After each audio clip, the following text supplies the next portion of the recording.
안녕하세요. 오늘 저희가 좀 깊게 파고들 주제는요. 바로 중국의 반도체 화학 소재 자립을 향한 상당히 큰 움직임입니다. 네, 특히 그 화웨이와 연관된 걸로 보이는 주하이 코너스톤 테크놀로지스라는 회사가 딱 중심에 있는데요. 맞습니다. 이들이 어떻게 글로벌 판도를 좀 바꾸려고 하는 건지, 또 미국의 규제 강화라는 이 큰 흐름 속에서 어떤 의미가 있는지 같이 한번 살펴보겠습니다. 네, 이들의 그 포부가 사실 대단합니다.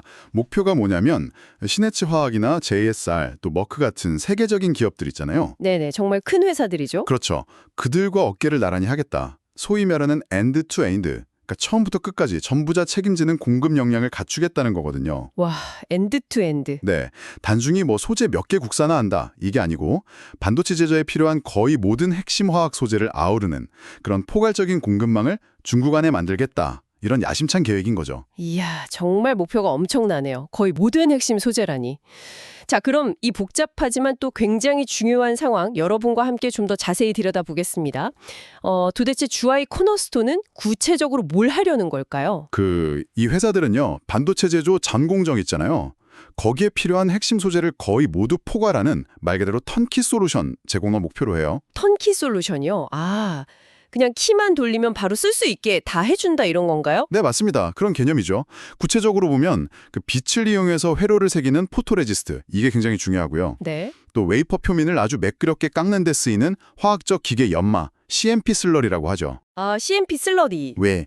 이게 그 배합 노하우가 정말 까다로워서 사실 후발주자가 따라잡기 어려운 대표적인 소재 중 하나거든요. 그렇군요. 그리고 뭐 연마 패드 같은 이런 필수 소재 개발에 지금 집중하고 있습니다. 지난 한 2, 3년간 보면 일본, 한국, 대만 같은 곳에서 최고 수준의 전문가들을 아주 공격적으로 영입했어요. 아, 해외 인재들을 막 영입했군요. 네. 그리고 자체 생산 라인도 구축하고 또 독자적인 화학 제형 개발에도 엄청 힘을 쏟고 있습니다. 최고 인재 영입에 자체 개발까지 정말 그야말로 공격적이네요. 근데 아까 잠깐 그 화웨이와의 연결고리를 언급하셨는데 그 부분은 좀 어떻게 되는 건가요? 이게 그냥 단순 협력 관계 뭐 그 이상인가요? 여기가 아주 흥미로운 지점인데요. 그 코너스톤하고 또 화웨이랑 연관된 걸로 알려진 반도체 장비 업체가 있어요. 선전 시캐리어 테크놀로지스라고. 네, 시캐리어. 근데 이 두 회사의 법정 대표가 유하이라는 동일 인물입니다. 네, 동일 인물이요? 네. 게다가 시캐리어는 코너스톤의 주요 주주이기도 하고요. 아, 그렇군요. 이건 뭐 단순한 우연이라고 보기는 좀 어렵겠죠. 화웨이가 코너스톤의 전략 방향이나 운영에 상당히 깊숙이 관여하고 있을 가능성, 이걸 아주 강하게 보여주는 거죠. 그렇네요. 그러니까 이게 그냥 개별 기업의 독자적인 움직임이다 라기보다는 더 큰 그림, 국가 차원의 반도체 자립 전략의 어떤 중요한 축으로 봐야 한다, 이런 분석이 나오고 있습니다. 그렇군요. 개별 회사가 아니라 그보다 더 큰 국가적 전략의 일환일 수 있다. 이런 말씀이시네요. 자, 그렇다면 여러분께서도 궁금하실 텐데요. 왜 하필 지금 이 시점에 중국이 이렇게 화학 소재 자립에 열을 올리는 걸까요? 뭐 특별한 계기라도 있나요? 가장 직접적인 배경은 역시 미국의 강화되고 있는 수출 통제? 네. 미국이 처음에는 그 첨단 반도체 제조 장비 수출을 막는 데 좀 집중했었잖아요. 네, 그랬죠.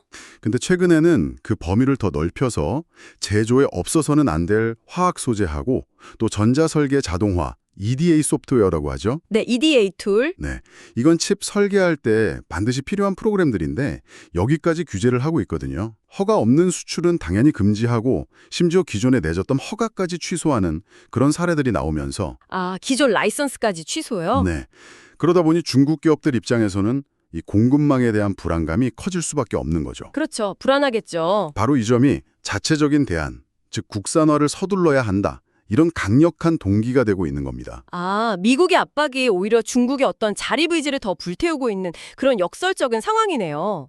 어떻게 보면 미국이 핵심적인 병목 지점, 초크 포인트라고 하죠. 그런 곳들을 아주 정밀하게 노리고 있다. 이렇게도 볼 수 있겠고요. 정확합니다. 필수 소재, 그리고 설계 도구에 대한 접근을 딱 차단해서 중국의 첨단 반도체 기술 발전을 좀 늦추겠다, 이런 의도가 명확하죠. 네. 하지만 동시에 또 고려해야 할 점은 중국이 이미 대만에 이어서 세계 2위의 아주 거대한 반도체 소재 시장이라는 사실입니다. 2024년 기준으로요. 참고로 한국은 3위고요. 아, 중국 시장이 그렇게 큰가요? 세계 2위? 네. 그리고 이 시장은 지금도 계속 성장하고 있습니다. 2024년에 한 5.3% 성장할 걸로 예상되거든요. 이 막대한 내수 시장 자체가 국산화 시도에 엄청난 힘을 실어주는 요인이 되는 거죠. 만들어 놓으면 소비할 시장이 바로 자국 내에 있다는 거니까요. 그렇죠. 그게 큰 강점이죠. 자, 그럼 실제로 중국 기업들의 어떤 기술적인 진전은 어느 정도 수준인가요? 시네츠나 뭐 듀퐁 같은 이런 기존의 강자들을 대체한다는 게 사실 말처럼 쉬운 일은 아닐 텐데요. 물론 굉장히 어려운 과제입니다만 분명히 가시적인 진전들이 나타나고 있습니다. 예를 들어 중국의 대표적인 파운드리 업체, SMIC 같은 거 있잖아요. 네, SMIC. 여기서는 이미 국산 화학 소재에 대한 테스트랑 검증을 상당히 활발하게 진행하고 있고요. 아, 벌써요? 네. 특히 그 스퍼터링 타겟이라고 반도체 방막 증착에 쓰이는 재료가 있거든요. 네네. 그리고 아까 말씀드린 CMP 슬러리 같은 분야, 이런 분야에서는 안지 마이크로 일렉트로닉스나 콘풍 머티리얼즈 같은 중국 기업들이 이미 TSMC 같은 그야말로 세계 최고 수준의 기업에도 제품을 공급하면서 기술력을 인정받고 있어요. 와, 이미 TSMC에도 공급하는 기업들이 있다니 여러분께서도 이 부분이 상당히 놀라우실 것 같습니다. 정말 대단하네요. 네, 그러니까 이 코너스톤의 공격적인 인재 영입이나 자체 생산 라인 구축은 바로 이런 흐름을 더 빠르게, 더 가속화하려는 그런 의지로 해석될 수 있는 겁니다. 그렇군요. 기술 패권 경쟁이 이제 눈에 보이는 뭐 장비나 칩 이런 것뿐만 아니라 정말 눈에 잘 띄지 않는 이 소재 분야로까지 정말 치열하게 번지고 있는 거네요. 그렇습니다. 이게 참 역설적인데 미국의 규제가 강해지면 강해질수록 중국의 자립 노력은 오히려 더 거세지는 그런 양상을 보이고 있어요. 네. 그게 이 화학 소재라는 게 반도체 수율이나 성능을 직접적으로 좌우하거든요. 제조 공정 전반의 어떤 근간이 되는 분야이기 때문에 여기서의 자립 성공 여부는 중국에게는 정말 매우 중요합니다. 그렇죠. 근본이니까요. 네.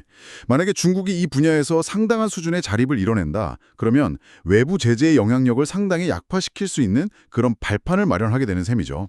자, 오늘 이야기를 좀 정리해 보면요.